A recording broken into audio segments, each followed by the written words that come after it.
and good luck. Thank you. Evgeny, can you please give me the host right and also to Dora the co-host right, because both of us will, yeah, thank you. Guys, can you see my screen? Yes. Yes. Cool. Yeah. Okay. Yes. Just in advance, guys, so of course we would like to give you some time at the end to raise your questions, but in the meantime, if you have any questions during the presentation, please interrupt us and raise your questions. So this is really an open forum for having your questions, and of course you will see at the end of the presentation that you can reach out via LinkedIn, so you can also raise your questions if you want. So let's start it. So first of all, I would like to just quickly show you the agenda. I just really open the session and we'll give the word to Dora and she will give it back to me. So we will split the entire presentation for you. But first, we would like to have a really quick introduction from your side. Then we would like to introduce ourselves, so who we are, what is our background, what we are doing. As we are both representing EIT Health InnoStars, just in advance, this is the European agency under the European Commission taking care of innovation and technology. So EIT stands for European Institute of Innovation and Technology. EIT Health actually is the healthcare related branch of this agency, and our intention and mission is to boost European innovation, and of course partially this scope has the lineup of startups. So both Dora and myself is working together with startups. You will see our quick introduction that we are working 100% of our time with startups, mentoring startups, helping startups. So this is our scope. Then after the bipartial introduction, we will go to the EU as an opportunity module, which is all about why Europe is a great market, why Europe has different type of funding schemes. So that could be really helpful whenever you are planning your way to the EU, to know what type of funding opportunities, what type of institutes are taking care of funding opportunities. Sorry, I'm just letting other guys in. And then, of course, we will go to the quick question round. That what is your plan with EU? So, are you targeting EU? What is your motivation on that? And then personals and messaging, because that's really important. So, just in advance, probably you're all aware that Europe is a really heterogeneous landscape from cultural, from geographical, and of course from social point of view as well, and economical point of view. So, even though EU can be considered as one big unit, of course, European countries are still really divided. Different regulations, different opportunities, different type of challenges, of course, you need to face with. So that's why it's really important to have the right way of personalizing your customers and also creating your messages. And of course, at the end, probably it will be a little bit than 5 minutes, but this is why I also mentioned to you at the beginning that whenever you have a question, please raise it in the meantime. So this is how the next hour will take. And without further hesitation, we would like to invite you to a quick menti.com vote. So this is what you can find here, menti.com. So by your mobile phones or notebooks or any type of devices, you can go to this URL and please use the code which is indicated here and raise your answers for the question. Dora, can you share your screen whenever the results are there, because you will see the results? Yes. Sure. I'm going to stop my sharing and you can do that. Okay, all right.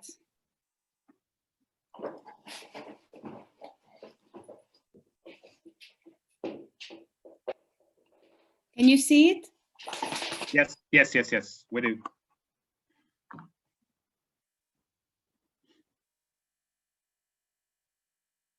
Guys, this is also an exercise just to be sure that we are in the morning hours, so that's absolutely okay if you are partially sleeping. So well, that's really an exercise. Yeah. It's a different code on this screen. Which one do we use? Actually, it's from this screen. From the previous one, it doesn't work. I checked them both, and only this works. Yeah. Okay. Yeah, only this works. 78 Yeah, to so please use 401. this code. Sorry for that. Yeah, it's probably is messed up. No worries. But please use this code, which is in the screen right now. This is, guys, this is the beauty of the online and morning sessions. So please forgive us.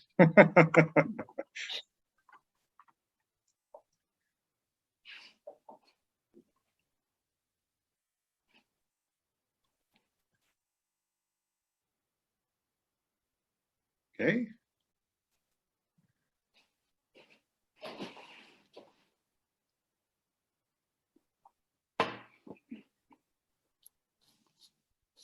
Wow, that's pretty cool.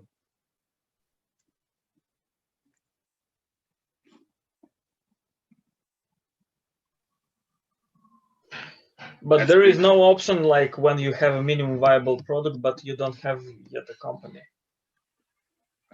Yes, there is the option. So already we have a vote for that.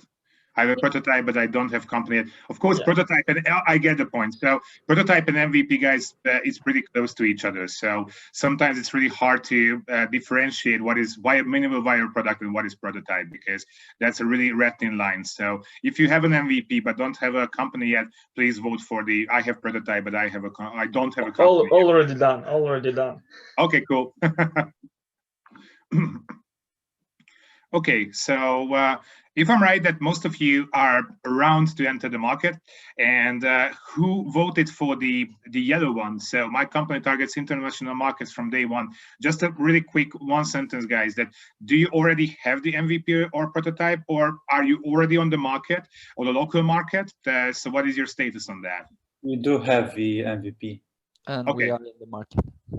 Okay, that's cool. Okay, that's absolutely fine. So actually, if I'm right, except Victor's company, all of you are around to enter the market, and of course you are searching for the opportunities to have a local presence and then maybe a regional presence, and of course EU can be one of the options. So we will talk about now why EU can be a good option. Thank you, Dóra, for sharing your screen. I'm getting back to the presentation. Oh, there is one last minute. Oh, okay, so actually 2 companies already on the market and have got, okay, got it. Thank you for it. 2, actually 3 companies. who's got the more mature model is got the more last minute answer. Thank you for that. That's okay. Okay, I believe that we can close the poll. Thank you, Dóra, and I share my screen back. So this is where we are. Okie doke. So, first of all, I would like to give the word to Dóra just to introduce herself. Yeah, hi guys. It's very nice to be here with you today. I'm Dóra, and I'm an economist.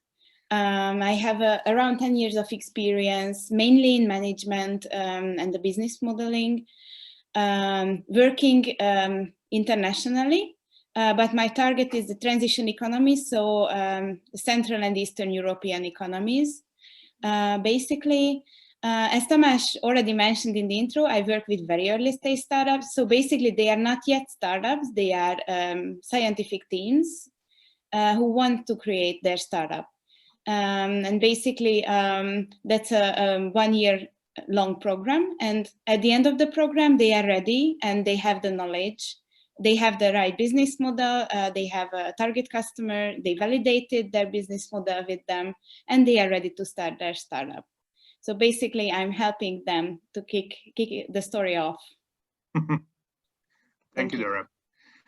So my background, hi, I'm Tamás Békási, and my background is economist. As an economist and engineer, I worked only on the economist field. So I also studied engineering, but of course I have some roots there. But in the last 15 years, I worked in marketing, communication, and business development fields. I started my career on the agency side. I almost worked 9 years on the agency side and finished as a BTL division lead. Then set to the other side. side and became marketing director for 11 countries in a shared service center, then set to the Deutsche Telekom side on the Hungarian affiliate, Magyar Telekom, and I was responsible for all IT SSCs there. So definitely I got more robust background as a business developer and marketing communication expert than healthcare professional. So after Deutsche Telekom, I had 1 year off, worked on my own projects, and then joined to EIT Health. And I have the really nice possibility and opportunity to work with startups. Before that, I already mentored startups. As you can see, I mentored more than 100 startups during the years.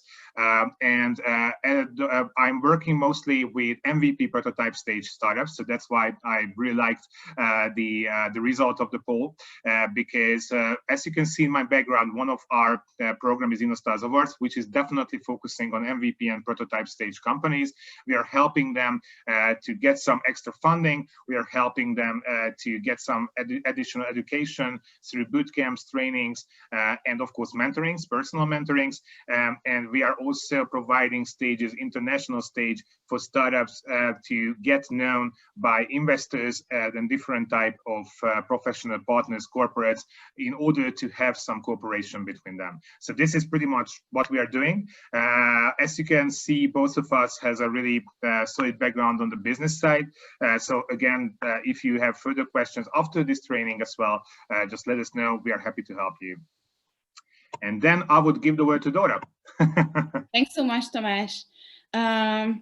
Yes, so in the very first module, or in that next module, we will talk about why the EU. Why is it an opportunity? What are the challenges you may face when you want to enter the EU? So basically, it is in close vicinity. You already have some knowledge about the countries there. Probably you travel there. You've seen movies. You have some friends, maybe from countries, from France, from Germany. So it seems a very good next step. Or in case of the companies that are going global from day one, it seems a good first step as well. However, there are some things that is good to know before you enter the EU or before you select the target country within the EU. So we will go through some characteristics of the market. What are the private funding, public funding trends there? And then we will have, again, a short poll when we would like to get your input on what do you think is the most important before selecting your target market there. And then we will discuss the poll. So basically, EU is a single market. So that's a customs union, meaning that the trade in the EU is very much liberated. Whereas on the borders of the EU, since it is a customs union, there are levies for the products and services coming from outside of the EU. So that's one thing to consider when you enter the market, when you establish your presence in one country in the EU, it will ease for you when you do the sales in the EU. However, while entering, you may face some issues that you need to handle. So that means that in the EU, there's free trade in goods and services, the mobility of labor. So everyone heard about like workers from the eastern part of the Europe migrating in Germany or in France, settling down to travel, to work there. And then they go back and bring parts of the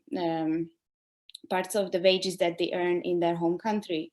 So it is made possible with this mobility of labor. Sorry, I'm just admitting Dennis. Okay. However, yeah, and as Tamás already mentioned, that the countries are a little bit fragmented in terms of regulation. And we will get back to it later, but just to have a small flavor of that, for example, in the healthcare or in the energy or in fintech, there are some regulations which can be different from country to country, and it is very much needed to take it into consideration when you work on that field and when you enter the market, the EU market, where to enter. So basically, there are also some special flavors that you need to know before entering, which is the GDPR, that stands for the Data and Privacy Policy Regulations. So if you want to do business in Europe, even if you are based outside of Europe, but you want to operate there, you need to be familiar with these restrictions.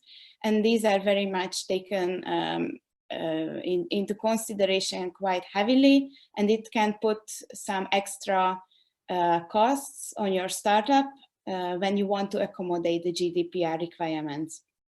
Of course, if you are in the social entrepreneurship field, climate change or healthcare or agri-food business, for example, then that's very much encouraged. And encouraged means that there are many publicly funded programs that support this kind of entrepreneurs.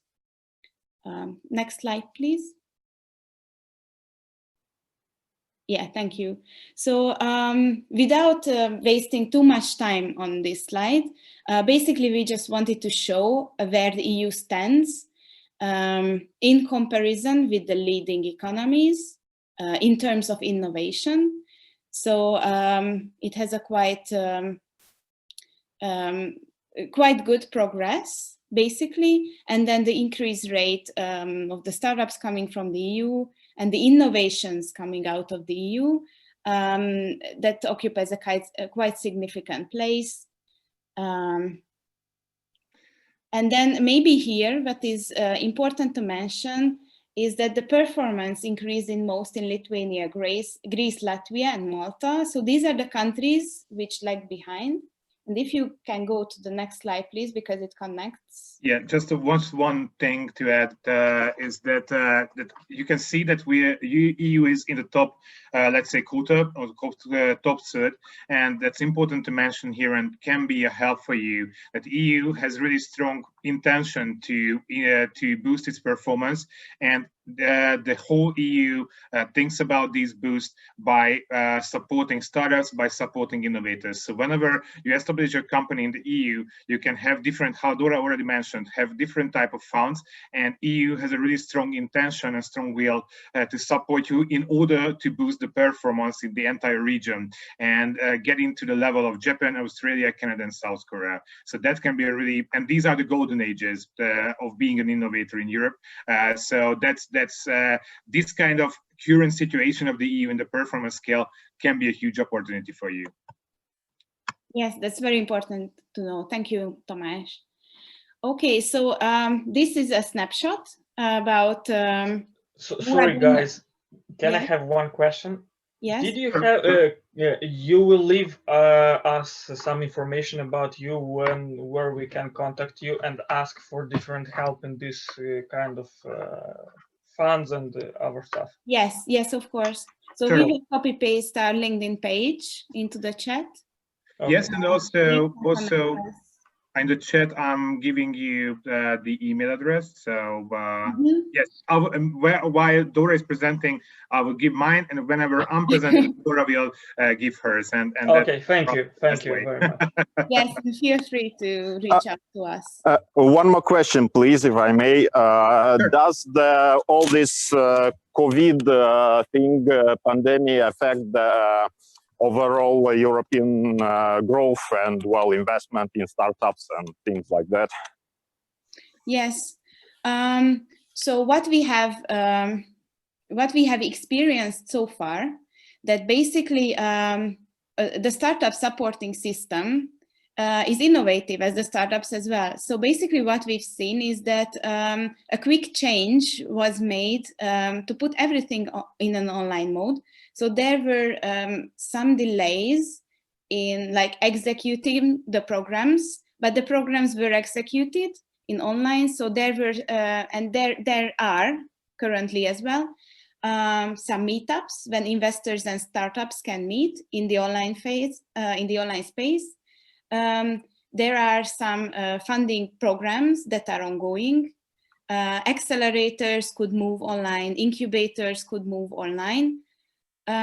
So basically, we have not seen major disruption in the startup supporting ecosystem as we see up to now. I don't know, Tamás, if you have anything to add to that. Yes, so just about the funding. So what we experienced, of course, the investors, I mean, private investors became a little bit more conservative. So they are taking a little bit less risk nowadays, but it does not mean that they are not investing into companies, but some of the investments, especially for more major startups, a little bit slowing down. But on the other side, so the public and European level supports has balanced this kind of distortion power.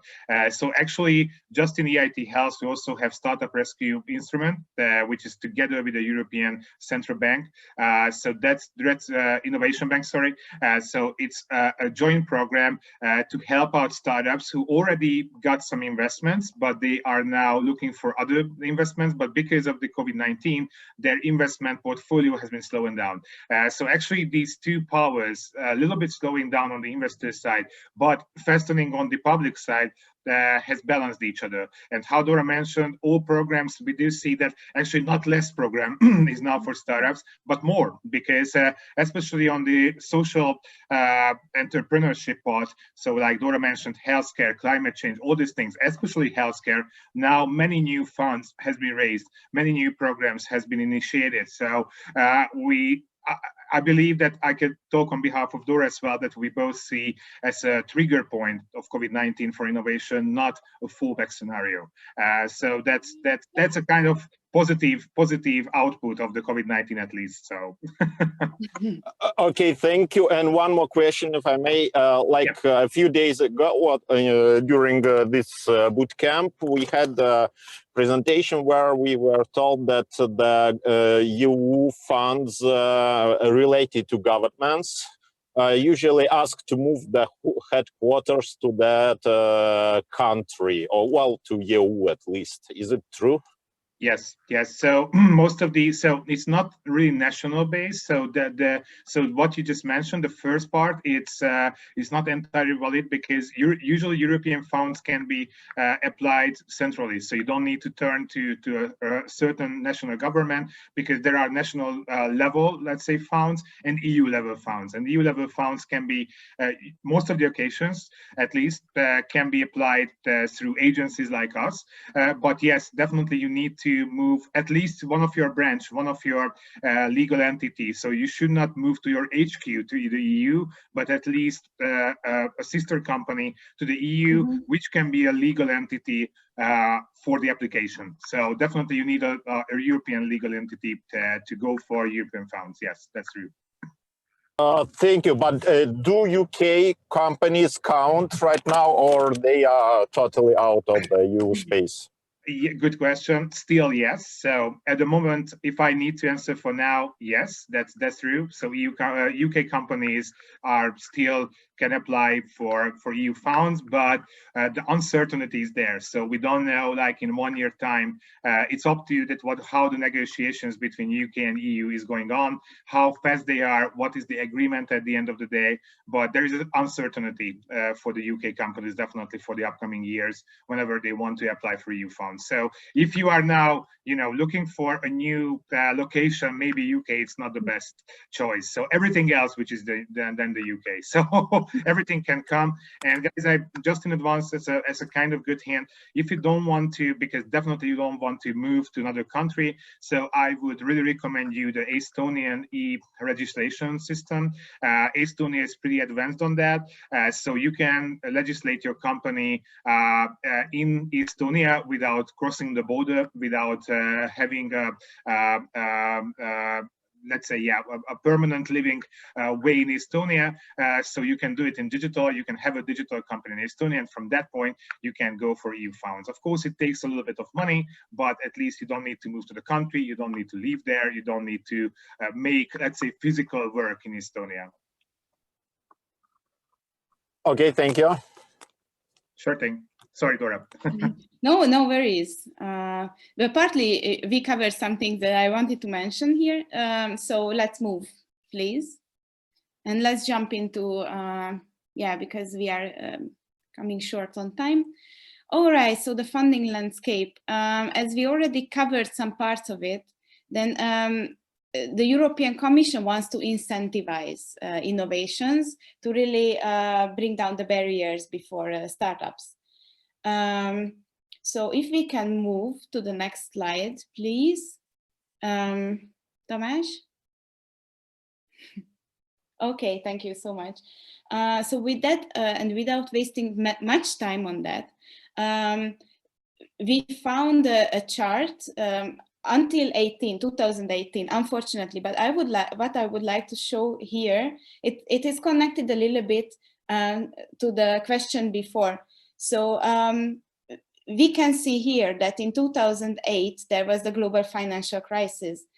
And then the private funding went down, of course, because the investors became risk-averse. So before that, and in the period, the seed funding was quite small significant in the whole pie of the private funding. And then later stage venture, of course, which gives a quicker and more win. It was like occupying the major part of the pie. However, after the global crisis, and probably it will be similar, like during the COVID, we do not have the statistics yet because it is like happening. But my assumption is that the trends would be quite similar, so that the private funding went down. However, in parallel, the public funding went up. So basically it was in a counter-cyclical way, but somehow they could balance each other to have the startups survive the so-called valley of death. So that's the period, very first period when they are quite, when they are just setting up their business, and they do not really have revenues yet, but they have an innovative idea. So basically, the public funding was supposed to really help them out of, pull them out of this this valley of death. So basically, and what we can see after the crisis, and it is a trend like nowadays as well, that the seed and startup funding went up. So basically in the private funding as well, and the public funding and the different EU funding schemes target exactly the seed and the startup phase. So if we can go further, it is about the trends in the private funding and what are the most sexy topics. So we can see that the ICT is quite leading in that. The communications and electronics, biotech and healthcare is very, very significant. And also the energy is going down. However, it is a key thematic field of the EU to incentivize companies in the green energy field, especially nowadays with the Green Deal. And also space tech is going up. Can you specify, sorry Dora, to interrupt you, can you specify a bit what does mean Green Deal? Just for guys to know more. Yes, of course. So Green Deal is an initiative from the European Commission to incentivize innovations in the field of energy and climate change to basically reduce the carbon dioxide emissions and to make Europe green, basically. Thank you, thank you. And it is very much a focus point right now. There are many funds dedicated to reach that goal. So that's gonna be a sexy topic right now, and it is like being established right now for the next period. So if your startup is in the energy field, then that's also a good point to enter the EU market. if we can go further. Okay, so here are basically here is a landscape of the funding schemes. There are many funding schemes. So basically we have a knowledge of who does what, in what stage, which is the most efficient for you to approach. Some works on the regional level. So basically some are managed by local authorities. Some works on the whole European level, like the EIT or the EIC, which comes from the innovation, which goes for the European Innovation Council. So basically, I do not want to waste much time on that, and it is a very much information. However, if you have concrete questions regarding the stage you are at and where you want to go, then reach out to us and we can help you navigate through this very diverse landscape. Okay, so the next part will be again vote, a Menti vote, and I'm sorry for the typo in the code. I just wrote it in the chat, so please use the code in the chat. You will see a word cloud, and please put your answers there. I will share my screen. Okay. Okay, so the question is that what are the most important factors to consider before choosing the EU market? So what will you think about first? And by EU market, I also mean that in any country in the EU. So Estonia, for example, or Germany. Why exactly Germany? Why exactly Estonia? So what do you think that you should think about? Yeah. Very good. Legislation. Investments, networking. Quantity.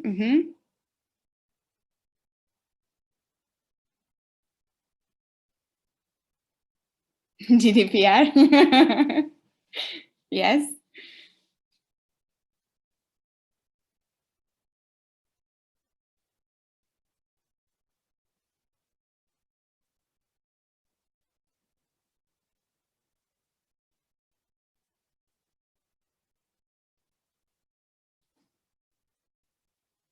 The legislation is becoming a bit more focal. Yeah. Language, that's a very good point as well, yes.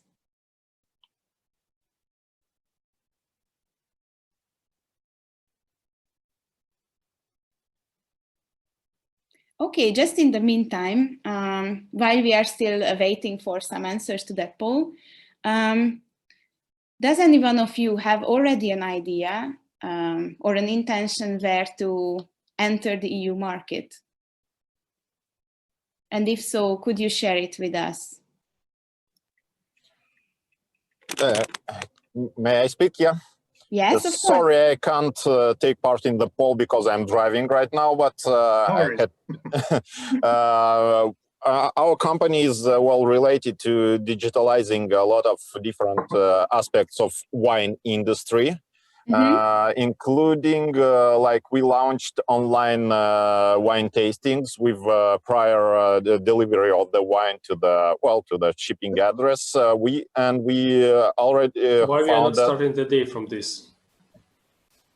Once again, please.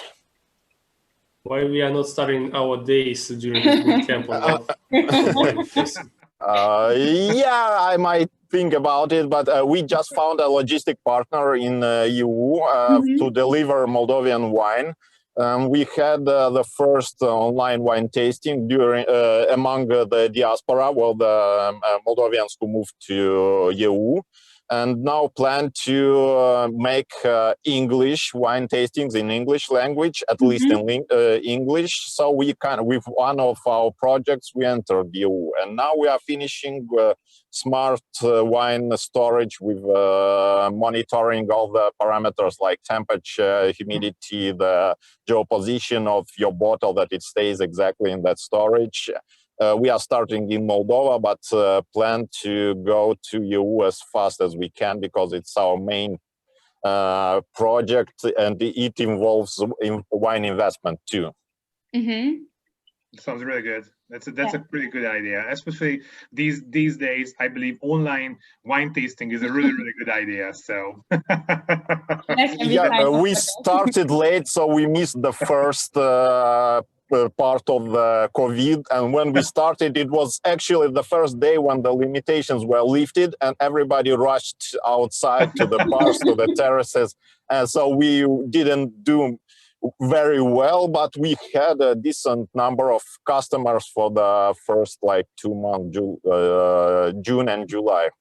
The good news is for you, and bad news for the rest of us, that COVID-19 will be with us for sure for a long time. So unfortunately or fortunately for you, there will be still time to run up the project, because at least in 2021 we need to deal with COVID-19, and yeah, there is a chance that 2021 will be not enough as a year. So you still have 1.5 years at least for COVID-19, and probably it's a little bit more than that as well. So yeah, and afterwards we hope that online wine tastings will remain a normal part, because we are doing, we've even done a combined version when it's an offline wine tasting and you put a camera and a good microphone, and the ones who can't physically join the wine tasting order the wine and attend it online. So it's future in this project, even after all the limitations are lifted and the world goes to normal back, hopefully. Yeah. Yeah, but one takeaway is that the timing is quite important, and the luck as well. So yeah, and really to recognize that there is a momentum now. Okay, so guys, I'm conscious of the time, so let's move on because we only have 20 more minutes. So let's continue. And of course, again, so if you have further questions, further inputs, please share with us at the end of the presentation or later on. So because we need to finish at 10 o'clock promptly. So definitely we need to, and we have still things to say. So can you see my screen again? Yes, we can. Okie doke. So, oops, sorry. Yeah, so EU soft landing checklist. Yes, basically I wanted to talk a little bit about it and elaborate it, but maybe it's then the question of another session. So just go through the checklist. What you need to consider when you select your target country in the EU. So are you in a business that is global from day one? Or are you ready to add a new country? If you are ready, then what should you consider? Your product market fit. So you need to analyze that target market quite thoroughly and see if you have space for that. And we had an answer. In the poll, like, is there a space for me? Yes, you need to analyze if there's a space for you. If you are ready for international expansion, what do I mean by that? Do you have the resources? Do you, in terms of people, and also the cash? Do you have collaborations there? Do you have potential partners there? Do you have expertise in the market? Do you know the regulation about that market? Do you need an expert for that? If so, you need to have budget for that. Do you have a deeper knowledge of the culture of the country or the region, which can be very significant when it comes to sales, and Tamás will talk about it, and if there are any attractive governmental programs. So that's the checklist we put together, and with this I hand over to Tamás. Thank you. So yes, definitely, this is the exercise what we recommend to do. So filling up the checklist whenever you are thinking to soft land in Europe. I will get back to the previous example I just quickly flashed with you, but the other but for the other exercises, you should talk about and you should think about first the profiling and messaging. So that's a really important point. Sorry, I'm having a chat message, so. That's me. Oh, okay. Sorry for that. Okay. I'm sharing So, my contact. yes. So the main idea here on the messaging that you should solve problems. So you need to be familiar with the certain country or the region's problems, or the industry, of course, in general, where we are talking about the entire EU. So definitely it's important that you should not push your sales without knowing what are the problems you would like to solve. The other is that, of course, this is quite general idea of being customer-centric, that you should focus on the customer problems and goals and not yours. So you have your own idea what you would like to achieve in a certain market or a certain region, but you should first of all monitor and then analyze what is the need, what is the problem in that certain industry and certain region, and you should provide a solution for that. And it's important that, of course, you are flexible in many ways, but of course you already have your product. So sometimes not the product should be aligned to these kind of problems, but sometimes it's most of the occasions it's enough to configure and fine-tune your communication. So of course the same thing can be sold in different ways, in a different layout, let's say. So it's important to resonate on the problems, resonate on the issues, if you have at least a weak link between your product and the problem you would like to solve.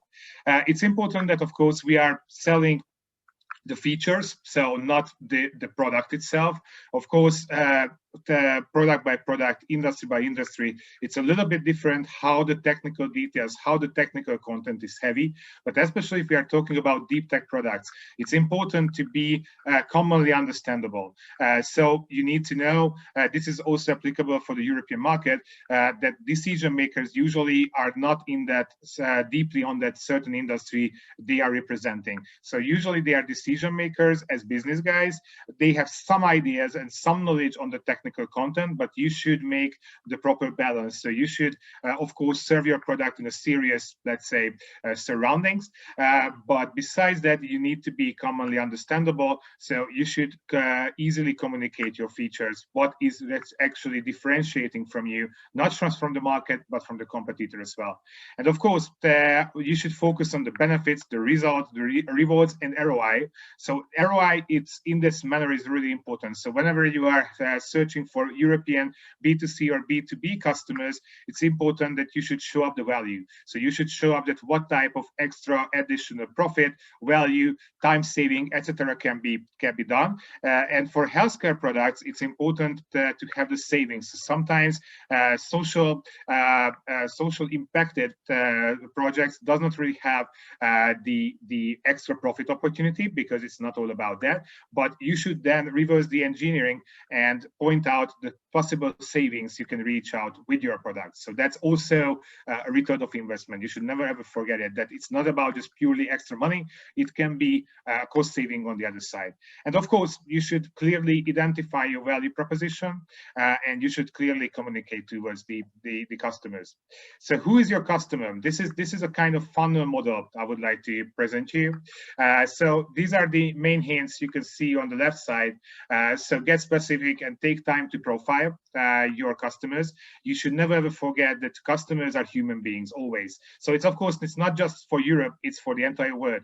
But of course, whenever we talk about different cultures in Europe, the heterogeneous language and cultural landscape, you need to be aware that from the international cultural management point of view, what are the habits? So of course, a German businessman is doing differently like a Hungarian businessman. Of course, the essentials are the same. So they are looking for profit, they are looking for money, they are looking for extra benefits, but the cultural, let's say, wiring, how they are proceeding, how they are approaching, also how they are making decisions can be really different. And of course, during and now we are living in an online world, guys. So that's really important that now, unfortunately, this is a person like me, it's a really big barrier sometimes that you cannot use all of your personal impacts. So there is a camera in front of you. You can use the language assets. You can use your argues, but you cannot use, let's say, the extra emotional bullets, which can be used in a personal negotiation. Of course, we are still having personal negotiations, but less than ever. So therefore, it's really, really important to get familiar with the cultural background and how can you proceed with, for instance, a German businessman. So for this reason, ask them, talk to them, listen to them, and make sure they are real. So you should always get familiar with their personal motivation as well. So usually decision makers, and let's face with it, especially in the B2B side, decision makers, like 95%, are interested in to save their positions, to mitigate any type of risk, which can be, let's say, risky for their positions. And so that's important to see this kind of other aspects besides the pure value, the pure profit, the pure cost savings. So you need to align with the specific company profile you would like to make business with. Of course, whenever we are talking about B2C, it's a little bit more atomized. It's a little bit simpler because group motivation can be identified a little bit easier than corporate motivation. But that's important that here on the B2C side as well, you need to see the main motivations which are going through different cultural barriers. So of course, in case of B2C, let's say this kind of cultural pluses less important than B2B, but still you need to understand how European people and how different people from different countries are reacting, advertising, reacting your product, and reacting the industry you are representing. That's important that you should distinguish, especially in case of B2B customers, between purchasers, users, decision makers, influencers, and enablers. And of course, this is on the right side. I will talk later on this. Just you can see that what is the funnel you should go through. So of course, you need to educate, first acquire. Of course, the education is starting with inbound type of sales and marketing methods. So actually it's like a dinner table. So you are serving all the foods and you are waiting for the guys that coming and maybe they will be interested in your product. This is pretty much in the early stage what you can do, because for outbound sales and marketing tools, you don't really have the time, effort, and money to use these kind of tools. Outbound sales and marketing tools are the more progressive ways, like direct calls, like any type of DDM, so the direct mailing. So these are the outbound assets, but in the education part, you have the inbound, and of course, by the inbound, you will acquire some of the interested parties. Then you can convert them to customers, and of course, you can force them, let's say, on a polite way, to buy your product, and then roll out for further opportunities. So just a quick profiling way. So this is just a template, guys. So you can use it for the purposes. So if you can share a presentation with the guys, we will be delighted, because then they can also use this information, these templates for further purposes. But guys, this is just really essentials of profiling. What you need to think over: who they are, how they think, what they do, where they do operate, pain points, and of course purchase paths. And here the purchase paths, I would like to underline it, because whenever you, of course, B2C, pretty much simple. In case of B2B, here is the different type of regulation and legislation comes to the picture. So different type of organizations have also within the countries. So whenever we are talking about a public company, we are talking about a corporate, a small company, etc. They have their different purchasing methods. And then just to make it more complicated, of course, country by country can be a little bit different by the different legislation. So the most important point here is to know these kind of details, because if you don't know these details, you can easily go for a financial, let's say, gap. So probably you are aware of that the second most important factor why startups are failing is the cash flow. So for instance, you are making an agreement with a public institute, for instance, in Hungary, just to talk about our country. In Hungary, and you are expecting that after the agreement, like in 3 months, you will have an income from that partner, and you are planning your financials accordingly, then you can have a deep shit after all, because most probably, and this is not just a Hungarian example, but many other countries, especially in Central Eastern Europe, are dealing with this. So after the agreement, most probably it will have 1 more year to have the first income from that customer, and you need to survive. So you need to survive financially that period. So that's important to get to know these details and of course plan accordingly. So this is just an example I flashed you at the beginning. This is a really great visualization of a profiling. Of course, guys, this is just an example, but I would like to show you, this is really a top-notch version of profiling. You can use it as a template, as a sample, but of course, a simpler version also works. So that no worry if you don't want to visualize so much, but this can work this way as well. Just a quick lead evaluation checklist. This is also something you can do as an exercise. So these are the questions pretty much you need to answer whenever you are evaluating the possible leads coming from different European countries. So is a target customer well funded? That's important. You should not waste your time and money if you find out that that customer is willing to pay but cannot pay. So that's important. Of course, you can still run some pilots, you can still get some recognition, because at the end of the day, in the early stage, can help you a lot to acquire new customers, but you should save your energy and save your effort as possible. The next one is the target customer readily accessible to your sales force? So that's a really important question as well. You need to have the common language. For instance, English can work, of course, in EU. Then the third one is, does the target customer have a compiling reason to buy your product service? So what is the USP you are presenting? That's really important to emphasize during your communication, during your pitch deck, and of course at the end of the day towards your customer. Can you deliver a whole product today or with the help of partners? That's important to get to know also the European manufacturers. Maybe they can also help you in the logistic way, also in the positioning of the product. So of course manufacturers and different distributors can help you a lot in the European scheme, because they are familiar with the legislation. They know how to do business in a certain region. So at the beginning, I truly advise to look around and see these manufacturers and distributors, because at least at the beginning, they can help a lot. And of course, still, whenever your business is running, you can still decide after a certain point that you are quitting the agreement and you are making your own distribution whenever you have more knowledge, more money, and of course, more team members and efforts within the team. The fifth question is that, is there an entrance competition that could block you? Of course, getting to know your competition is really, really important. If you win the target segment, can you leverage the enter addition segments? So that's also important to see that what are the upsell and cross-sell opportunities within that industry you are entering to.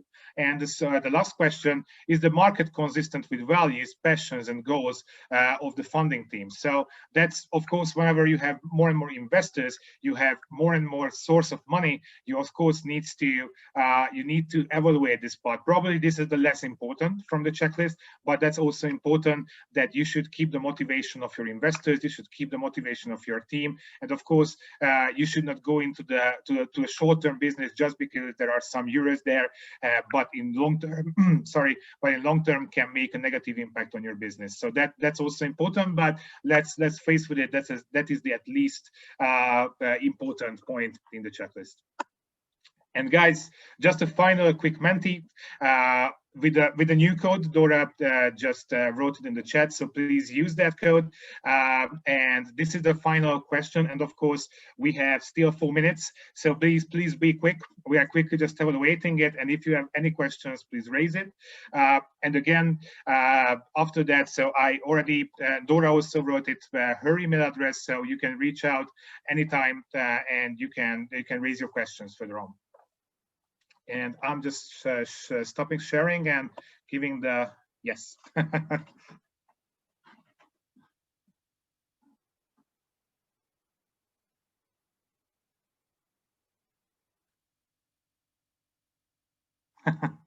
Of course, guys, you can also raise it via microphone. So Menti is one thing, but if it's more comfortable for you to raise it via Zoom, that's also fine.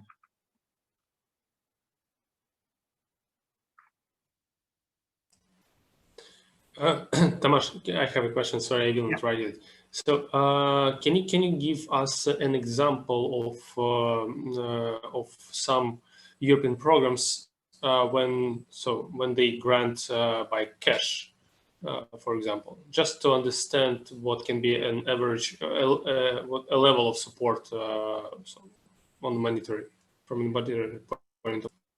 Yes, so first of all, of course, we should talk to our home company, EIT Health. So in EIT Health, there are non-equity and non-share funds, meaning that we have investor relations. Of course, we can make link between startups and investors, and you can have definitely more money than we can give you directly. But EIT Health can give 50,000 euros in a year without having non-equity, non-share conditions. So we are not asking anything back. For it, this is purely supporting, but of course, again, EIT Health's main profile is to make people network, let's say, or linked. So we have more than 150 huge partners, investors, corporates, and medical partners, and of course, in different subject matters like EIT Health, we have EIT Manufacturing, EIT what else? Climate change. Dóra knows more than me. So actually, we have 11 different branches focusing on different subject matters. So EIT is one. Of course, we have EIC as well. Sometimes for early stage companies, they can give you more. It's like €500,000 for certain programs. We have also got some, of course, accelerators and different type of European funded, let's say, programs. So actually, I can say that on a yearly basis, from 50,000 for early stage startups, from 50,000 to €500,000, everything can be accessible. And of course, there are different varieties of this amount. And we have a question here that what are the main and common requirements to your setup but still not have common? Do we have chance to raise a fund stage venture funds in Europe? Yes, but for at least you would need a company. So you need to register your company. Sorry, Dóra, go ahead. Not always. So for example, okay. my program, the EIT Jumpstarter, it is called. So we look for scientific teams with an idea. They do not have a company yet, and it is a requirement to get into the program. We give them grants in form of smart funding, which means that they can spend it to broaden their knowledge. They can spend it to experts. For example, how to incorporate in Lithuania. So basically, we support them. These are just small grants. So 1,400 euros per team. However, there are some trainings during that year, and the mentors are provided for the teams as well. And at the end, there is a pitch contest, and the pitch contest is for prizes and money prizes. So the first prize is 1,000 euros, and it is a cross. 10,000, no? 10,000, sorry, yeah. And it is a cross-sectoral program, meaning that it's not just open for healthcare startups, but other EIT startups as well. So digital, they are involved if connected to a thematic sector.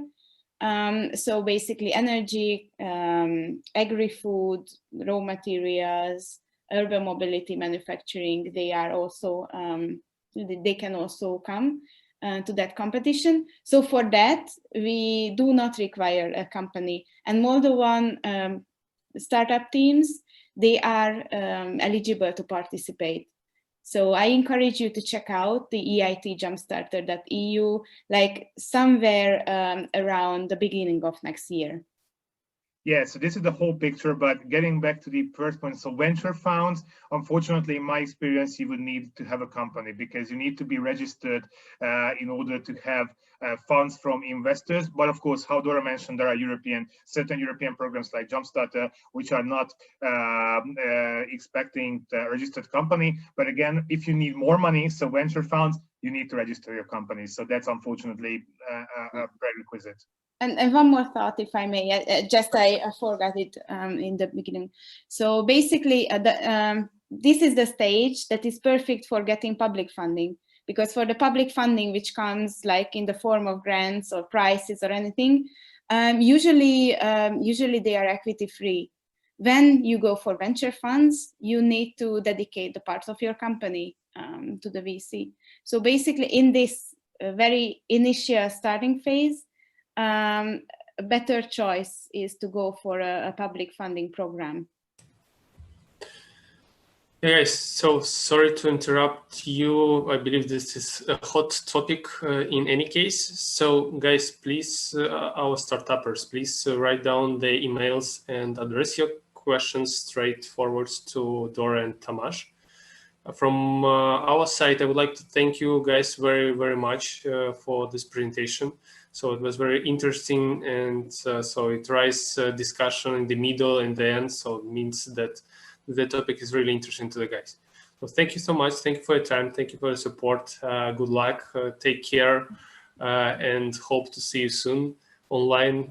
I'm not counting on offline meeting.